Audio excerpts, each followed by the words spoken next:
আমাদের দেশে অসুবিধে হচ্ছে, আমাদের দেশে সমস্ত প্রযুক্তি দেরি করে এসছে। গ্যাস সম্পর্কে যদি এক কথায় বলতে হয়, এটা বাঙালির জাতীয় ব্যাধি। আজকে চণ্ডীপাঠে আমার সঙ্গে রয়েছেন স্বনামধন্য গ্যাস্ট্রো ইন্টেস্টিনাল সার্জন তথা রোবোটিক সার্জন ডক্টর উদীপ্ত রয়। আমি জীবন শুরু করেছি ওপেন সার্জারি করে, পরবর্তীকালে সেটাকে নিয়ে গেছি ল্যাপারোস্কোপি এবং তারপরে আমি গেছি রোবোটিক সার্জারিতে। মানুষ এসে প্রথমে জিজ্ঞেস করেন, ডাক্তারবাবু আপনি অপারেশন করবেন নাকি রোবট? আচ্ছা, এই অপারেশনটা তো অনেকদিন এইভাবেই হচ্ছিল, তাহলে নতুন পদ্ধতি করে কি লাভ হলো? মাথা ব্যথা হলে গ্যাস, বুক ব্যথা হলে গ্যাস, পা ফুললেও নাকি gas. Refer to psychiatry, Bengal gas syndrome. এটা অনেকটা মানসিক ব্যাধিতে পরিণত হয়েছে। গ্যাস থেকে বের হওয়া বা গ্যাস যাতে না হওয়া, তার কোনো ঘরোয়া রেমেডি কিছু রয়েছে? প্রতিদিন কতটা জল খাওয়া উচিত? না প্রেসক্রিপশনে তো গ্যাসের ওষুধ এমনিই পাওয়া যায়, তো কিছু হলেই যে ওষুধ খেয়ে নেওয়া, এটা কতটা সঠিক? এটা খুব লজ্জাজনক। গ্যাস অম্বল যদি আটকাতে হয়, 3টে জিনিস মানবে। ইনকোনা টিভিতে আপনাদের সকলকে স্বাগত জানাচ্ছি, আমি শ্রেষ্ঠা। আজকে চণ্ডীপাঠে আমার সঙ্গে রয়েছেন স্বনামধন্য গ্যাস্ট্রো ইন্টেস্টিনাল সার্জন তথা রোবোটিক সার্জন ডক্টর উদীপ্ত রয়। স্বাগত জানাচ্ছি আমাদের এই অনুষ্ঠানে। আজকে রোবোটিক সার্জারি বিষয়টা সবার কাছে ভীষণ পরিচিত, কিন্তু মানুষ কতটা এটা সম্পর্কে অবগত? দেখুন, এখনো রোবোটিক সার্জারি সম্পর্কে মানুষের ধ্যান ধারণা খুব কম। তার একটা কারণ, এই প্রযুক্তিটা আমাদের দেশে তথাকথিত নতুন, কিন্তু আপনি যদি ইতিহাসের দিকে তাকান, তাহলে আমাদের দেশে কিন্তু রোবট প্রথম আসেনি, সদ্য আসেনি। অনেকদিন ধরেই রোবট আমাদের দেশে এসে পৌঁছেছে এবং এর প্রয়োগ আস্তে আস্তে আমাদের দেশে বৃদ্ধি পাচ্ছে। কিন্তু মানুষের কাছে পৌঁছতে হলে এই বার্তাটা সবার কাছে পৌঁছতে হবে। তাই এই সম্পর্কে মানুষের ধ্যান ধারণা এখনো খুব সীমিত রয়ে গেছে। আমাদের দেশে যত প্রযুক্তি এগোচ্ছে, তেমনি নতুন নতুন মেশিন আবিষ্কৃত হচ্ছে। চোখের সার্জারিতে যেমন আমরা লেজার জানতাম, তারপরে ফেকো এসছে, এখন নতুন নতুন নানা ধরনের চিকিৎসা পদ্ধতি এসছে। তেমনি চিকিৎসার অন্যান্য ক্ষেত্রে নানা ধরনের চিকিৎসার উন্নতি হয়েছে। তেমনই একটা আধুনিক প্রযুক্তি হচ্ছে রোবট। তাই আপনাদের ধন্যবাদ আজকের দিনে এই প্রসঙ্গটা তুলে আনার জন্য। রোবোটিক সার্জারি এই কথাটা শুনলেই, যেটা একটু আগেই কথা হচ্ছিল, যে মানুষ মনে করে যেন রোবট এসে সার্জারি করবে। তো যখন আপনার কাছে কোনো পেশেন্ট আসে, যখন আপনি বলেন, অপশন দেন, তখন কিরকম রিয়াকশন পান তাদের কাছ থেকে? রোবোটিক সার্জারি এটা যখন তারা শোনে, তখন কিরকম রিয়াক্ট করে? রোবোটিক সার্জারি প্রসঙ্গে বলি, রোবট কিন্তু নিজে অপারেশন করতে পারে না, এটা একটা বোবা যন্ত্র মাত্র। যেমন আপনার স্মার্টফোন কিন্তু স্মার্ট নয়, আপনার বুদ্ধিমত্তার জোরে কিন্তু স্মার্ট হয়েছে। তেমন রোবট একটা যন্ত্র মাত্র। সেখানে সার্জন যেমন অপারেশনের জন্য হাত চালনা করেন, রোবটের হাত তেমন ভাবেই চলে। তাই সার্জন একটু দূরে বসে, যেটাকে আমরা কনসোল বলি, সেখানে বসে পেটের ভেতরকার বা বুকের ভেতরকার বা যেখানে অপারেশন হচ্ছে তার ভেতরকার চিত্রটা দেখতে দেখতে হাত যেমন ভাবে চালনা করেন, রোবটের যন্ত্রপাতি তেমন ভাবেই কাজ করে। আচ্ছা, তাই রোবট নিজে থেকে কিছু করতে পারে না। তাই মানুষ এসে প্রথমে জিজ্ঞেস করেন, ডাক্তারবাবু আপনি অপারেশন করবেন নাকি রোবট? এটা খুব স্বাভাবিক, ভাবাটা অস্বাভাবিক নয়। কিন্তু আমি বলি, এই ধরনের রোবটের আমাদের কাছে এখনো কিন্তু চিকিৎসা জগতে আসেনি। কৃত্রিম বুদ্ধিমত্তার রোবট, যেটা আর্টিফিশিয়াল ইন্টেলিজেন্স বলা হয়, এই ধরনের রোবট কিন্তু আমাদের চিকিৎসা বিজ্ঞানে এখনো আসেনি। ইন্ডিয়াতে এই রোবোটিক সার্জারি প্রথম হয়েছিল 2000-এ এসেছিল, তারপর 2006-এ হয়েছিল প্রথম। একটু সংশোধন করে দিই, 2000 সালে রোবটটা ভারতবর্ষে নয়, সারা পৃথিবীতে প্রথম রোবট আসে, সার্জারি রোবট, যেটা দা ভিঞ্চি রোবট হিসেবে বিখ্যাত। তার পরবর্তী ক্ষেত্রে অনেক কোম্পানি নানা ধরনের রোবট নিয়ে এসছে।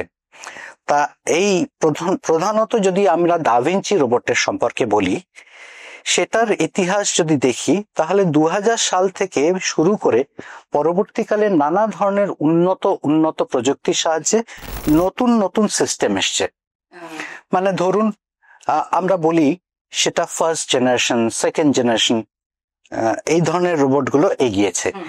আমাদের দেশে 2009 সালে ভারতবর্ষে তার কিছুটা আগে কলকাতায় 2009 সালে রোবট এসে উপস্থিত হয়। তার পরবর্তী ক্ষেত্রে নতুন নতুন প্রজন্মের রোবট আসে।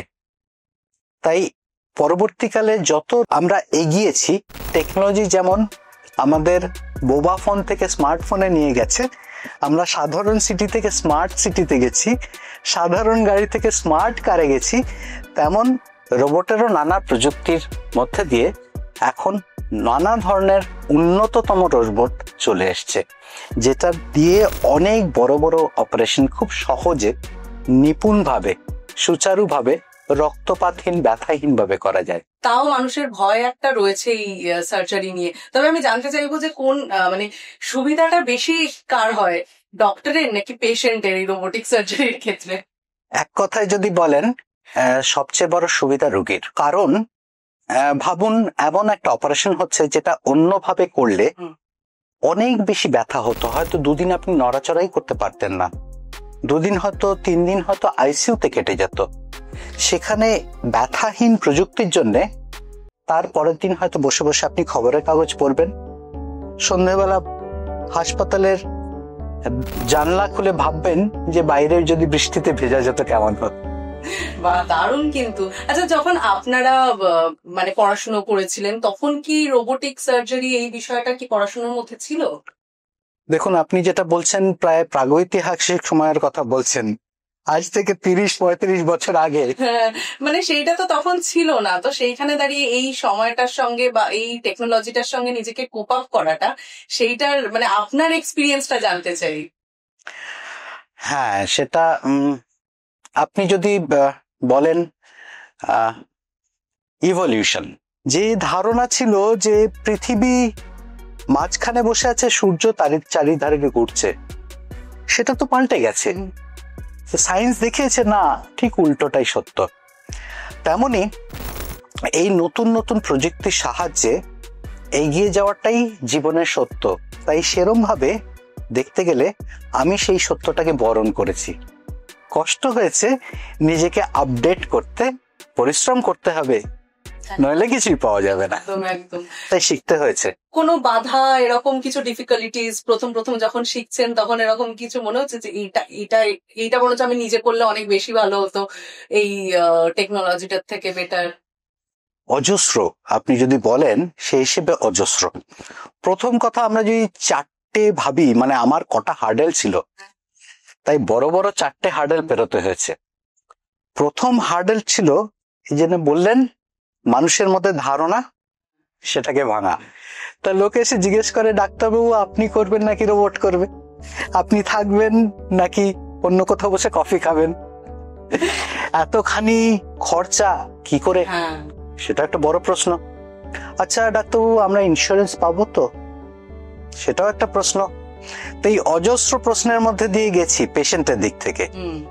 অন্য দিক থেকে যদি বলেন, আমার যারা সহকর্মী, সহপাঠী, যারা এই নতুন টেকনোলজির সঙ্গে পরিচিত হয়নি, তারা জিজ্ঞেস করেছেন, আচ্ছা এই অপারেশনটা তো অনেকদিন এইভাবেই হচ্ছিল, তাহলে নতুন পদ্ধতি করে কি লাভ হলো?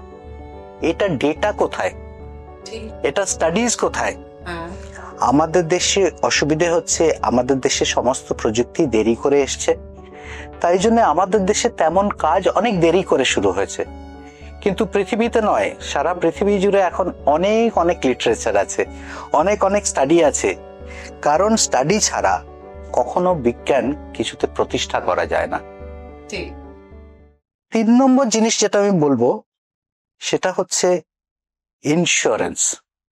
মানুষের মনে অনেক প্রশ্ন থাকে, এবং ইন্স্যুরেন্স কোম্পানিরা প্রথমেই যে কোনো নতুন বা তথাকথিত নতুন পদ্ধতিকে মেনে নিতে একটু অসুবিধা বোধ করেন।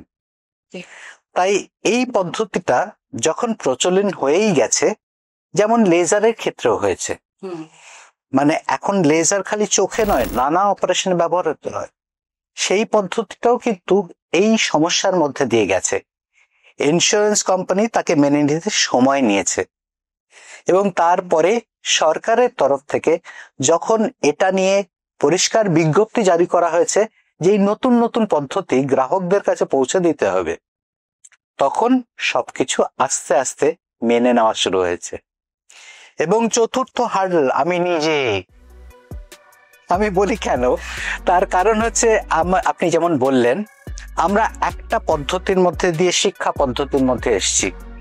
আমি জীবন শুরু করেছি ওপেন সার্জারি করে, পরবর্তীকালে সেটাকে নিয়ে গেছি ল্যাপারোস্কোপি, যেটা সাধারণ প্রচলিত অর্থে ভুল করেও মাইক্রো সার্জারি বলা হয়, এবং তারপরে আমি গেছি রোবোটিক সার্জারিতে। তাই এই প্রসেসটার মধ্যে দিয়ে যেতে গিয়ে আমাকে প্রতি পদক্ষেপে নতুন জিনিস শিখতে হয়েছে, আর পুরনো জিনিস ভুলতে হচ্ছে সাময়িকভাবে।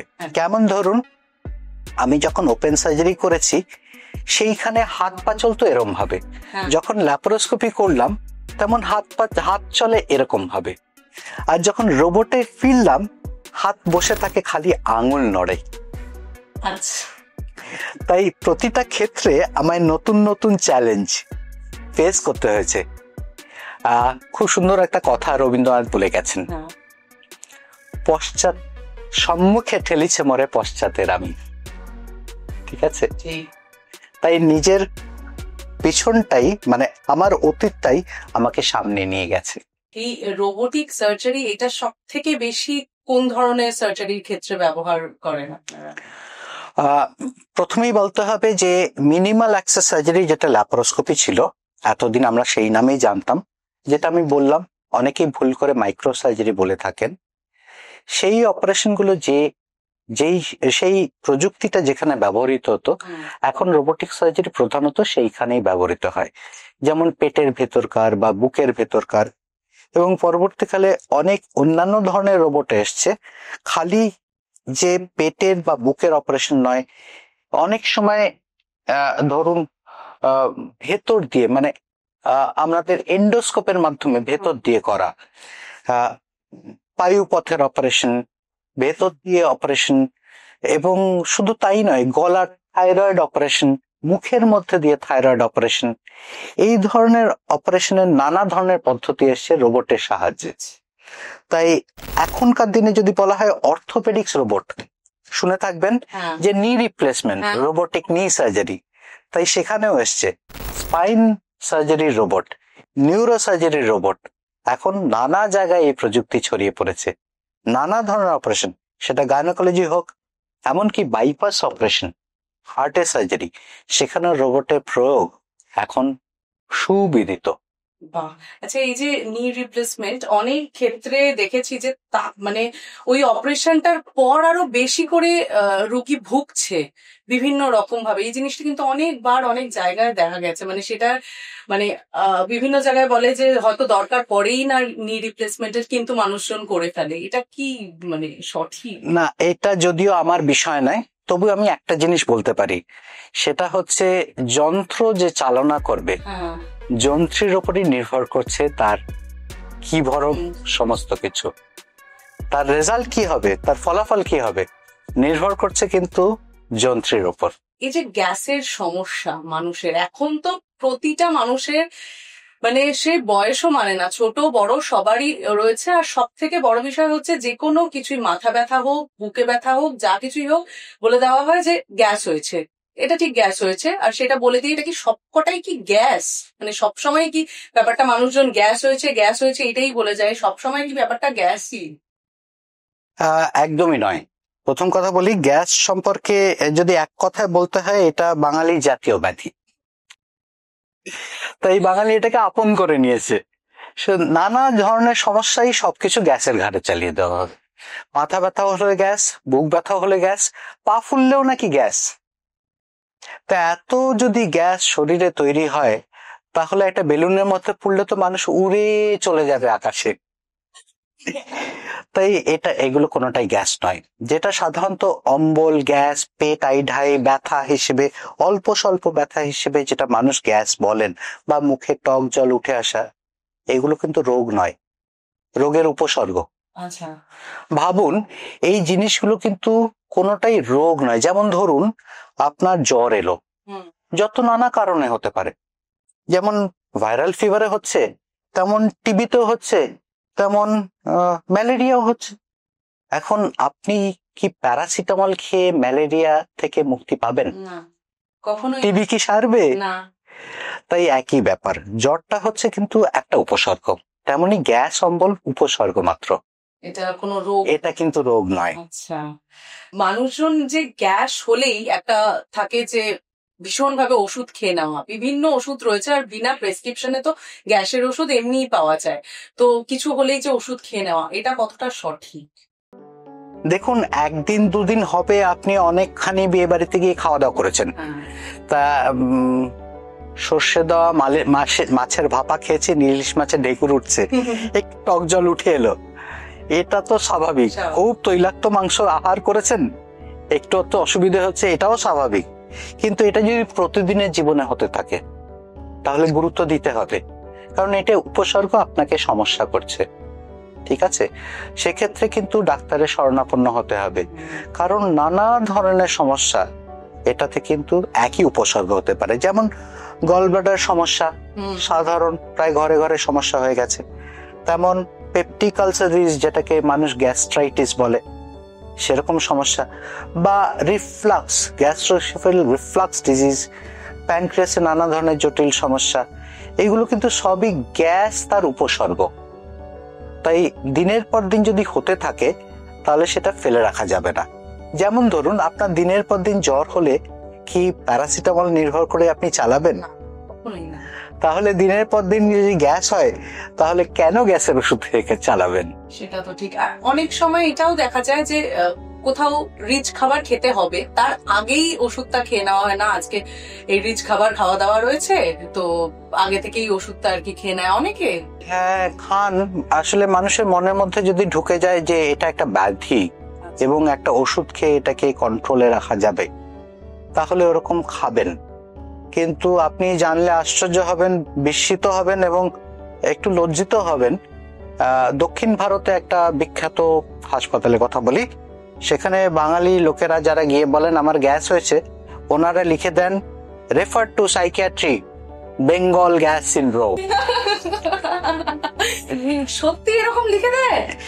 হ্যাঁ, এরকম লেখা আমি দেখেছি, কিন্তু এটা খুব লজ্জাজনক। আমাদের বাঙালিদের মধ্যে এই গ্যাস একটা ব্যাধি বললাম, এটা অনেকটা মানসিক ব্যাধিতে পরিণত হয়েছে, ঠিক আছে? তবে গ্যাস অম্বলের বহু কারণের মধ্যে একটা কারণ হয়তো পরিবেশ দূষণ এবং জলের সমস্যা। আচ্ছা, আমরা বুঝতেও পারি না হয়তো কি ধরনের জল আমরা খাচ্ছি, সেটা থেকেও কিন্তু হজমের সমস্যা হয়। খুব সাধারণ ব্যাপার, আপনি আজকে মানুষ স্বাস্থ্য উদ্ধার করতে জোসিডি, গিরিডি এই অঞ্চলে যেত এবং সেখানে গিয়ে প্রথমেই যেটা লক্ষ্য করত যে খাওয়া দাওয়ার পরে খুব সহজে হজম হয়ে যাচ্ছে। হ্যাঁ, আপনি হাঁটা চলা কাজকর্মের মধ্যে আছেন, ওখানে গিয়ে প্রচুর মাইলের পর মাইল হাঁটছেন, আপনার হজম যন্ত্র ভালো চলবে, কিন্তু তার সঙ্গে যেটা জল, ওখানকার জলেরও কিন্তু একটা গুণ আছে। তাই এখানকার জলের সমস্যা হয়তো একটা কারণ, যার জন্যে ঘরে ঘরে এই হজমের সমস্যা হচ্ছে। নানা কারণে একটা কারণ বললাম, তাছাড়া অজস্র কারণ আছে, চটজলদি খাওয়ার দাওয়ার, লাইফস্টাইল। প্রধানত এই ধরনের গ্যাস অম্বল কিন্তু লাইফস্টাইল ডিজিজ। আরো বিস্তৃত যদি বলতে হয় তাহলে একটা কথা বলি, আমাদের মাস্টারমশাইরা বলতেন গ্যাস অম্বল যদি আটকাতে হয় তিনটে জিনিস মানবে, হারি, কারি এবং বাড়ি। আচ্ছা, মানে হারি মানে কি, খুব তাড়াহুড়ো করে না চিবিয়ে গপ গপ করে খেয়ে নিলে, স্বাদও পেলে না কিন্তু খেয়ে নিলে গিলে গিলে, সেটা একটা বড় কারণ। আমরা পরে বুঝেছি কেন, তার কারণ হচ্ছে ভালো করে হজমই তো হবে না। এবং এটা এই চটপট খাওয়ার মধ্যে, তাড়াহুড়ো করে খাওয়ার মধ্যে, অনেকটাই জল ঢকঢক করে খাওয়ার মধ্যে আমরা কিন্তু অনেকটা হাওয়া খেয়ে নিই। সেটা কোথায় যাবে? পাকস্থলীতেই যাবে। সেটা তো প্রত্যক্ষ গ্যাস। হাওয়া খাচ্ছি, হাওয়াটা তো পেটেই যাচ্ছে, তাহলে গ্যাসই তো খাচ্ছি। হ্যাঁ, 1 নম্বর, ভালো করে স্বাদ গ্রহণ করে চিবিয়ে চিবিয়ে খাবেন এবং যা খাওয়ার খাবেন সেটা বারবার অল্প অল্প করে খাবেন। ঠিক আছে, এটা গেল হারি। দ্বিতীয়টায় আসি কারি।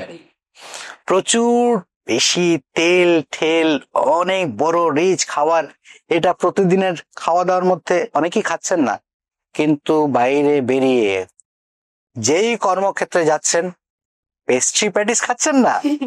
খাচ্ছেন তো। রোল খাচ্ছেন না? খাচ্ছেন।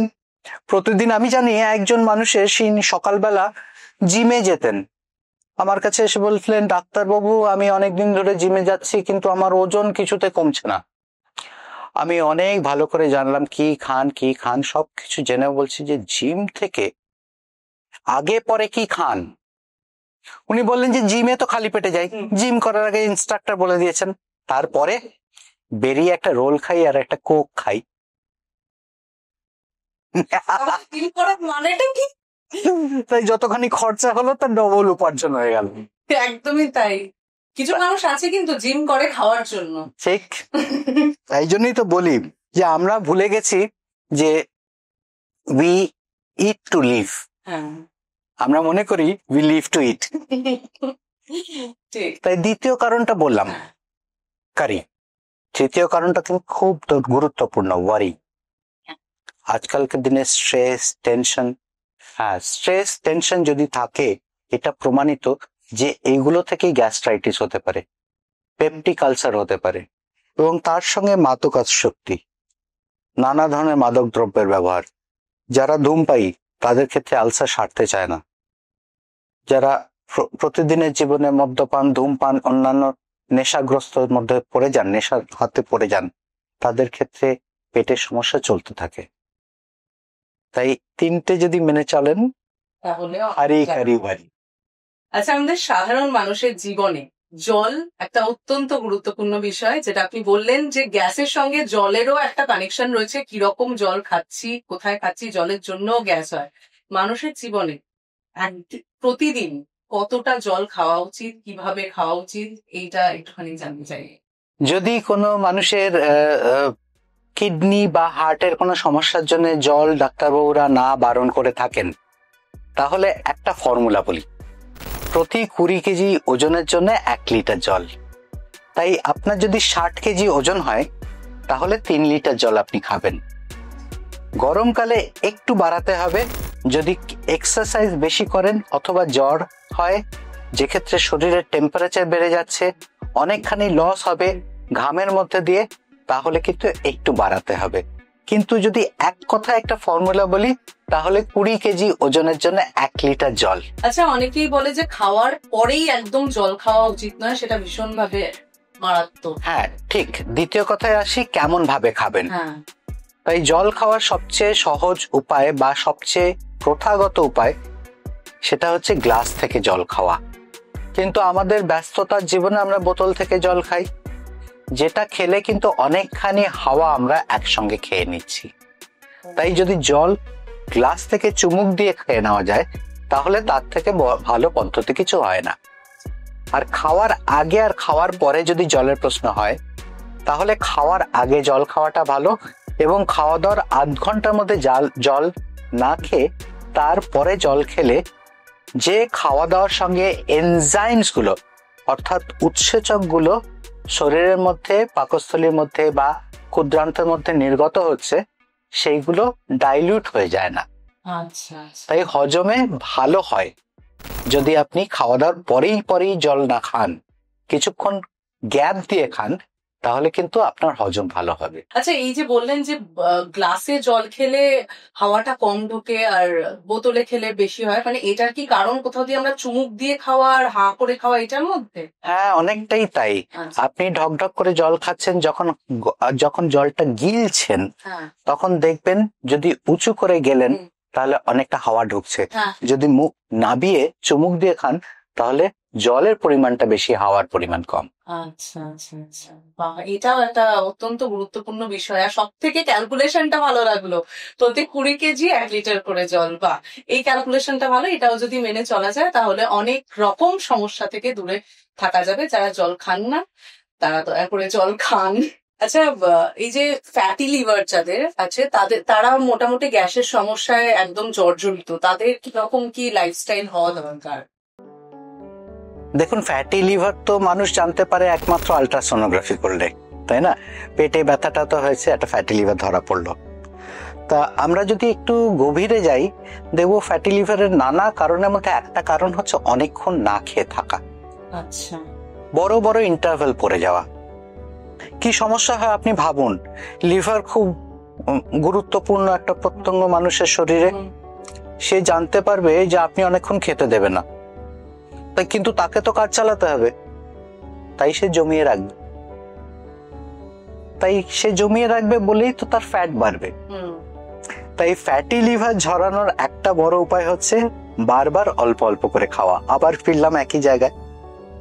হ্যাঁ, এর সঙ্গে আবার ফিরি যে আপনি যে প্রতিদিনের জীবনে খাচ্ছেন সেইগুলোর মধ্যে যেন অনেকখানি তেল মশলা এইগুলো না থাকে। প্রতিদিনের জীবনে যদি মোটামুটি একটা ভালো খাওয়া দাওয়ার অভ্যেস মেনটেন করেন, তাহলে কিন্তু আপনি ভালো করেই জীবনটা চালাতে পারবেন। তাহলে কিন্তু বিরিয়ানি থেকে দূর থাকতে হবে না। এই যে এই লম্বা সময় না খেয়ে থাকা, এখন যেরকম ডায়েটের জন্য হোক বা বিভিন্ন সেলিব্রিটিদেরকেও আমরা দেখি তারা আর কি 6টা 6:30টার মধ্যে খেয়ে নিচ্ছে, মানে যাকে বলা হয় আর কি ইন্টারমিটেন্ট ফাস্টিং, এইটা কতটা সঠিক? ইন্টারমিটেন্ট ফাস্টিং এটা খুব কন্ট্রোভার্সিয়াল। আচ্ছা, কতখানি কাজে দেবে? হ্যাঁ, আপনি যদি বলেন যে উপবাস, সম্পূর্ণ উপবাস, খালি জল খেয়ে উপবাস, এটা কিন্তু আমাদের দেশে বহু প্রাচীন একটি প্রচলিত কথা। তা কিছু কিছু ক্ষেত্রে সেটা ধর্মের সঙ্গে যোগাযোগ হয়ে এমন একটা রীতিতে পৌঁছে গেছে যে হ্যাঁ, এটা ধর্মের মোড়কে যদি না হতো তাহলে লোকে হয়তো মানতো না। কিন্তু খালি এইটুকু নির্ভর করে একজন জাপানি বিজ্ঞানী প্রমাণ করেছেন যে যদি আমরা সপ্তাহে একদিন করে উপবাস মানি, কিন্তু সেটা সম্পূর্ণ জল ছাড়া আর কিছু খাওয়া যাবে না, যদি আমরা এরকম ভাবে একটা উপবাস মানি সপ্তাহে একদিন করে, তাহলে সেই সময়ের মধ্যে আমাদের শরীরে প্রচুর ক্যান্সার কোষ যেটা তৈরি হয় তারা না খেতে পেয়ে মরে যায়। এবং সেই আবিষ্কার থেকে কিন্তু উনি নোবেল পুরস্কার পর্যন্ত পেয়েছেন। তাই ইন্টারমিডিয়েন্ট নয়, আপনি যদি সপ্তাহে একদিন করে উপবাস করেন সেটা শরীরের পক্ষে ভালো। কিন্তু প্রতিদিনের জীবনে যদি বলেন, তাহলে আমি বলবো যে ওজন কমানোর ক্ষেত্রে যদি মানুষ মনে করে অনেকক্ষণ না খেয়ে থাকলে ওজন করবে, তাহলে ভুল।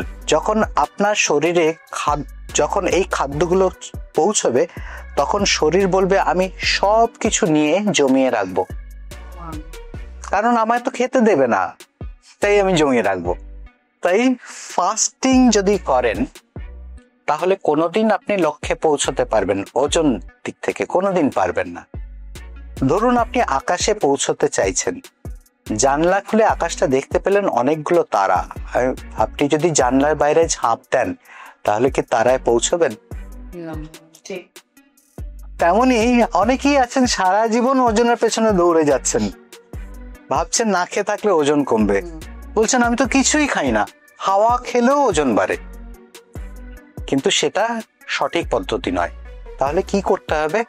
বারবার অল্প অল্প খাবার খেতে হবে, যেটায় ক্যালোরি কম, যেটা ফাইবার বেশি, এই ধরনের খাবার, যেমন ফল, যেমন ঘোল, দইয়ের ঘোল, এই ধরনের জিনিস দিয়ে বারবার অল্প অল্প করে যদি আপনি খেতে থাকেন, তাহলে সারাদিন একটা সুন্দর এনার্জি মেনটেন হবে, আপনার শরীর জমাতে চাইবে না।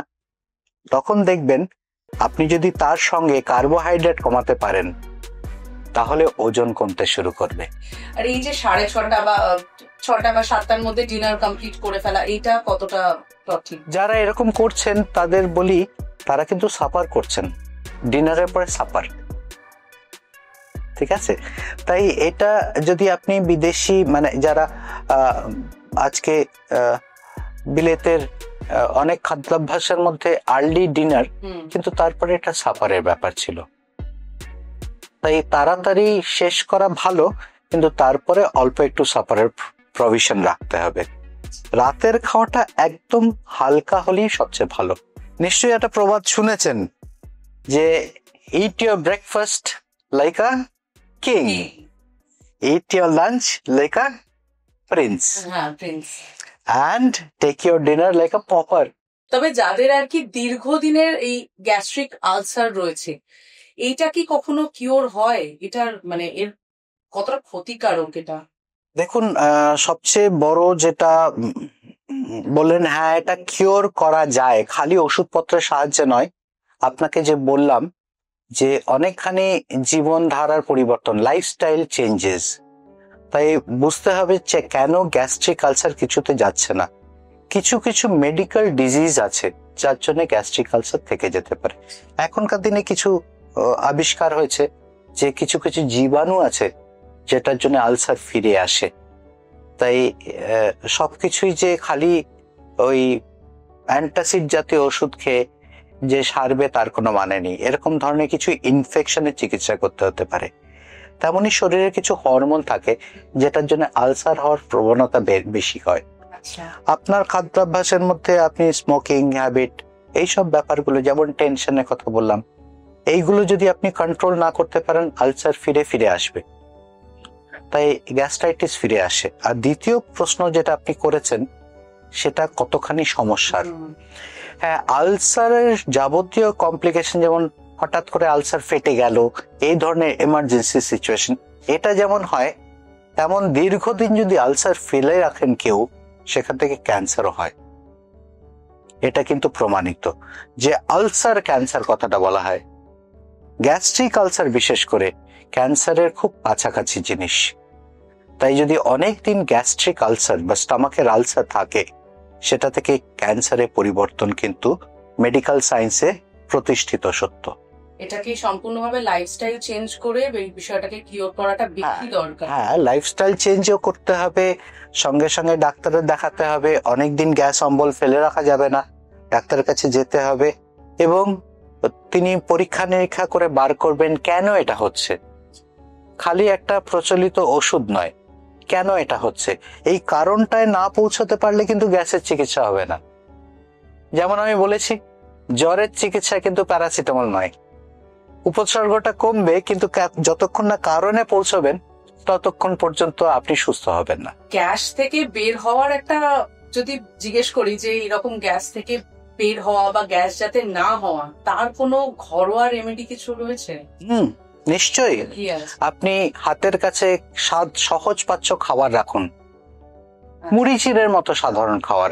যদি আপনার খুব বড় সড়ো সমস্যা, শারীরিক অন্যান্য কোনো সমস্যা না থাকে যার জন্য ভাত জাতীয় খাওয়া যাবে না, সেক্ষেত্রে মুড়ি চিড়ে, কিছু কিছু ক্ষেত্রে বিস্কিটস পর্যন্ত খুব ছোটখাটো খাবার, যদি সবচেয়ে ভালো যদি ফলে ফিরতে পারেন, তাহলে অল্প স্বল্প ফল সারাদিন যদি টুকটাক খেতে থাকেন, সারাদিন যদি মুখ চলে ঠিক মতো, আপনি যদি ভালো করে ঘুমন, 6 থেকে 8 ঘন্টা ভালো করে ঘুমন, প্রতিদিনের জীবনে একটু শরীর চর্চা করেন, নেশা থেকে দূর থাকেন এবং টেনশনটাকে যদি কন্ট্রোল করতে পারেন, একটু বেশি করে হাসুন, ভালো খাবার খান, তাহলেই গ্যাস কিন্তু আপনার কন্ট্রোলে। এটা তো কন্ট্রোলে, মানে এটা আমাকে হতে দেবে না, কিন্তু যদি কারোর হয়ে যায় তখন সেটাকে নির্মূল করার কোনো ঘরোয়া রেমেডি? এটা প্রসঙ্গে বলবো যে প্রথমে জানতে হবে কেন হয়েছে। এটা যদি না জানেন তাহলে কিন্তু আবার ফিরে যাবেন গ্যাসের ওষুধে। তাই ঘরোয়া রেমেডির কথা যখন বললেন, তখন বলি যে কেন হচ্ছে, যতক্ষণ না বোঝা যাবে তত কিন্তু গ্যাসের থেকে মুক্তি নেই। সব রকম গ্যাসের জন্যই যে সমস্ত রকম ওষুধ সেটা নয়, একদম নয়। আচ্ছা, একদম নয়। যেমন আমি বলি, আমাদের ক্ষুদ্রান্ত স্মল বাওয়েলে কিছু ব্যাকটেরিয়ার জন্য একটা গ্যাস বেশি তৈরি হতে পারে। আমরা বলি small intestinal bacterial overgrowth, SIBO. তাই এটার জন্য যদি গ্যাস বেশি তৈরি হয়ে থাকে, তাহলে তো যে কোনো গ্যাসের ওষুধ খেলে আপনি ঠিক হবেন না। ব্যস্ততার জীবনে এখন সবাই মোটামুটি ব্যস্ত, তার মধ্যে থেকেও হেলদি লাইফস্টাইল সে চায়, তো কোন জিনিসগুলোর উপর বেশি করে নজর দেবে, কি করার? 3টে প্রশ্ন করবেন। Have I slipped well? আমি কি ভালো করে ঘুমিয়েছি, টেনশন ছাড়া 6 থেকে 8 ঘন্টা ঘুমিয়েছি? 2 নম্বর, হ্যাভ আই ইটেন ওয়েল?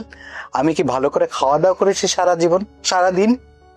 3 নম্বর প্রশ্ন, have I done adequate exercise? সেটা হাঁটা হতে পারে, দ্রুতলয়ে হাঁটাও পর্যন্ত হতে পারে। তাই এই তিনটে জিনিস যদি সহজ করে মনে রাখেন তাহলে হেলদি লাইফস্টাইল থাকবে।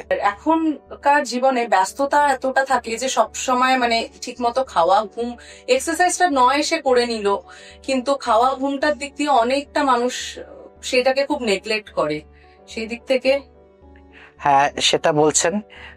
খাওয়া দাওয়ার প্রসঙ্গে যেটা বলছিলাম, বারবার অল্প অল্প করে খাওয়ার একটা অভ্যেস তৈরি করতে পারলে কিন্তু আপনার হজমতন্ত্র নিজে থেকেই ভালো হবে, তৈরি হয়ে যাবে।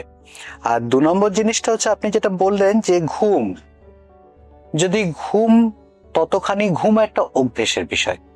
আপনি যদি নিজেকে সেটার জন্য প্রস্তুত করতে পারেন তাহলে ঘুম আপনার যতখানি শরীরে ক্যালোরি এক্সপেন্ডিচার হবে, আপনি যত হাঁটা চলা কাজকর্মের মধ্যে থাকবেন, একটা রেগুলার এক্সারসাইজের মধ্যে থাকবেন, তাহলে স্লিপ সাইকেল নর্মালি ভালো হয়ে যাবে।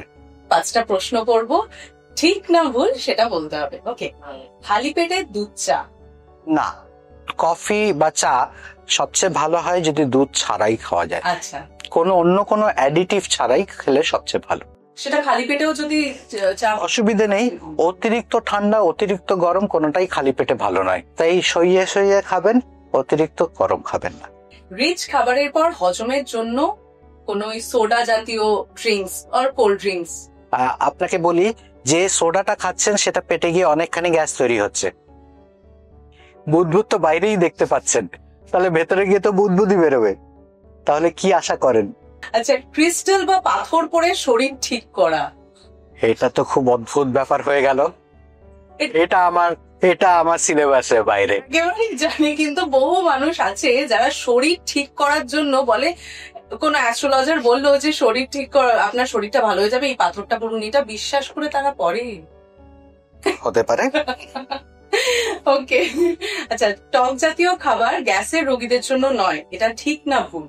ঠিক, কারণ টক জাতীয় খাবার থেকে আমাদের রিফ্লাক্স হওয়ার সম্ভাবনা বেশি, তাই টক জল খেলে টক জল উঠে আসবে, এটা খুব সাধারণ ব্যাপার। তাই সাইট্রাস ফ্রুটস যেগুলো টক, বা সাইট্রাস ফ্রুটস যেগুলো টক, সেগুলো থেকে দূরে থাকলে, যাদের অম্বল হচ্ছে, যাদের বারবার মুখে টক জল উঠে আসছে, তাদেরকে আমরা বলি যে টক জাতীয় খাবার খাবেন না। আচ্ছা, একজন প্রাপ্তবয়স্ক ব্যক্তির জন্য কোনটা বেশি উপকারী, দুধ নাকি দই?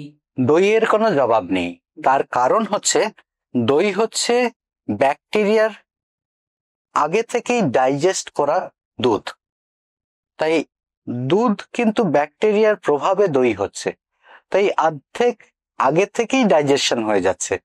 তাই খুব সহজ কথায় বলি, যাদের পেটের খুব সমস্যাও চলছে, যাদের অন্য কিছু সহ্য হবে না, আমাদের চিরাচরিত দই ভাত তাদের সহ্য হবে। সেটা যদি চিনি ছাড়া হয় আরো ভালো। অফকোর্স। একদম, চিনি ভীষণ ভাবেই আমাদের এখনকার সময় ভীষণ, সবাই বলছে যে চিনি নাকি একদমই, চিনি বা ময়দা এটা একদমই ভালো নয়। হ্যাঁ, রেডি ক্যালোরি যেখান থেকে আসছে, চটজলদি ক্যালোরি, সেটা যত দূর সম্ভব অ্যাভয়েড করাটাই ভালো।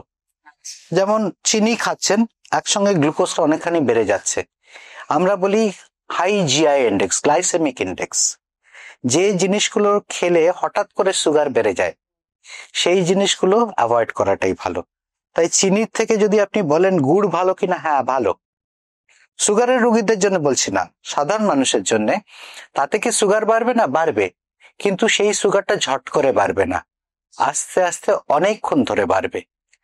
তাই সেদিক থেকে বলতে গেলে কমপ্লেক্স কার্বোহাইড্রেট, যেটা আস্তে আস্তে ডাইজেশন হবে, সেটা শরীরের পক্ষে অনেক ভালো। আমরা অনেকে কিন্তু ধারণা করতাম যে হয়তো গুড়ের অতটা ক্ষতি নেই, গুড়ে অতটা চিনির মতো ক্ষতি নেই, হয়তো নেইও, কিন্তু এই যে আস্তে আস্তেও বাড়বে সেটাও এক প্রকার ক্ষতি।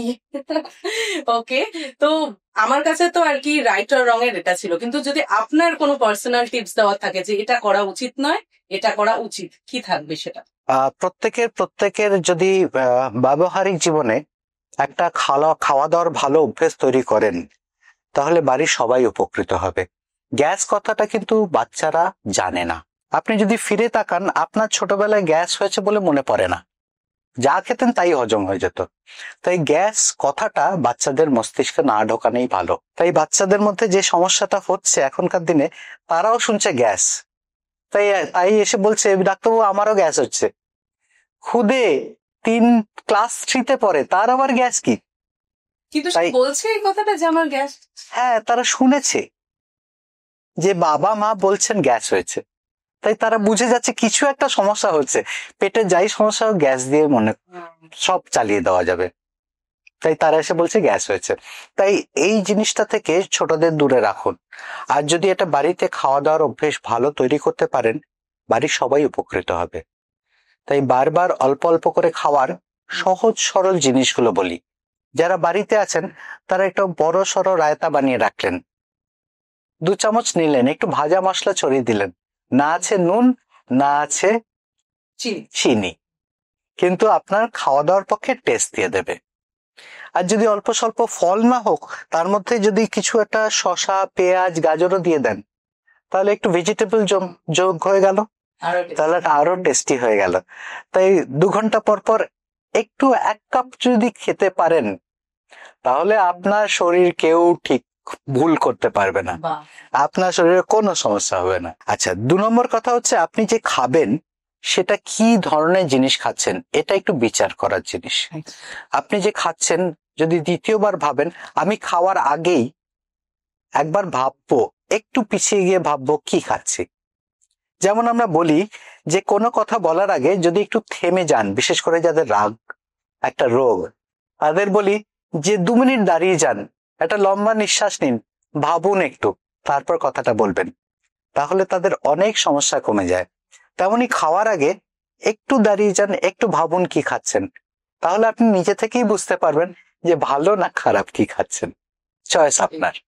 আর যারা কিছুতে অসুবিধে মধ্যে দিয়ে যাচ্ছেন, যাদের ভীষণ টেনশনের মধ্যে দিয়ে যাচ্ছেন, যারা টেনশন ওষুধপত্র খাচ্ছেন, তাদের জন্য বলবো প্রতিদিনের জীবনে একটু ধ্যান করা, meditation, stress relieving exercise, yoga, এগুলো যদি করেন, কিছু স্ট্রেস রিলিভিং এক্সারসাইজের মধ্যেও মেডিটেশন বললাম, তার কারণ হচ্ছে মেডিটেশনের সঙ্গে ধর্মের যোগ নেই, এটা কিন্তু আপনার মনকে আপনি নিয়ন্ত্রণে আনছেন, তাহলে কিন্তু ঘুম, হজম, অনেক কিছু সমস্যা কমে যাবে।